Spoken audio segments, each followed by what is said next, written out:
कवि नंदकिशोर सामल राज्यस्तरीय 101तम जयंती समारोह अनुष्ठित। कटक बाणीपीठ श्रीरामचंद्र भवन में महांगा विकास परिषद आनुकूल्य ख्यातनामा साहित्य स्रष्टा कवि नंदकिशोर सामल जयंती समारोह अनुष्ठित होई। उत्सव में मंच मंडन करते मुख्य अतिथि मान्यवर महांगा विधायक श्रीजुक्त शारदा प्रसाद प्रधान, मुख्य वक्ता विशिष्ट शिशु साहित्यिक डॉक्टर महेश्वर महांती, सम्माननीय वक्ता रेभेन्सा विश्वविद्यालय ओडिया विभाग मुख्य डॉक्टर विजयलक्ष्मी दास, सभा मुख्य तथा सभा परिचालना करथिले उत्कल साहित्य समाज साधारण संपादक श्रीजुक्त राजीव कुमार षडंगी, अतिथि परिचय स्वागत भाषण प्रदान करथिले विशिष्ट शिक्षाविद श्रीजुक्त अक्षय षडंगी, महांगा विकास परिषद संयोजक डॉक्टर अशोक कुमार राउत, कॉर्पोरेटर गगन कुमार ओझा, कनक भूषण दास, सुशील कुमार स्वाई और साहित्यिक तथा बहु बुद्धिजीवी उपस्थित हुई कार्यक्रम को साफल्य मंडित करथिबा बेले सर्वश्रेष्ठ धन्यवाद अर्पण करथिले स्वर्गत नंदकिशोर सामल पुत्र सुकुमार सामल। अवसरप्राप्त प्रधान शिक्षक साहित्य और संस्कृति निश्चित भाव में प्रथम महांगा माटी प्रणाम देवी जो माटी सहस्राधिक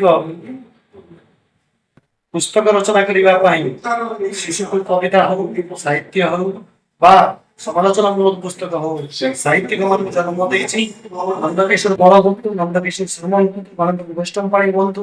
पद्म राय बंधु समस्त को जन्म दे महांगा माटी प्रणाम जन आज नंदकिशोर सामल आप जानी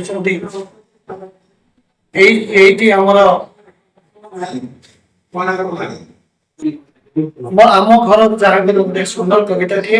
50 दशक 5 दशक अधिक समय धरी से सब पिला माने मन मन आज 101तम जयंती से जड़े खाली साहित्य स्रष्टा व कवि नथिले शिशु कवि नथिले से जड़े दिग्द्रष्टा मानव थे जड़े सुसाहित्यिक थे जड़े सुशिक्षाविद थे उत्कृष्ट शिक्षाविद थे जानते 365 दिन से साहित्य संस्कृति समाज सेवा एवं समस्त कार्यक्रम में निज उन्नति तेणु निश्चित भाव में जिते धन्यवाद देने कम हम नंदकिशोर सामल कहवा जगजन्मा साहित्यिक जगजन्मा शिक्षाविद आउरी थे जन्म दिंतु ये समाज को दिग्दर्शन दिंतु आज 101तम जयंती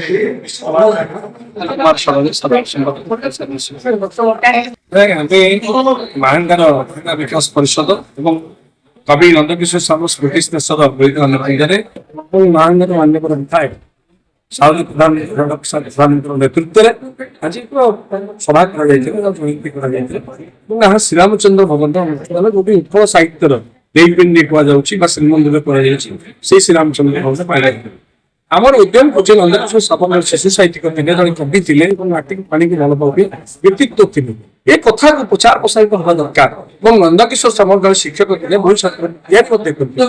जड़े व्यक्ति को सीधे मन रखियो जो साहित्य को चर्चा कर व्यक्ति कौन कर साहित्य से कथा साहित्य महांगार समस्त बरपुत्र चर्चा हम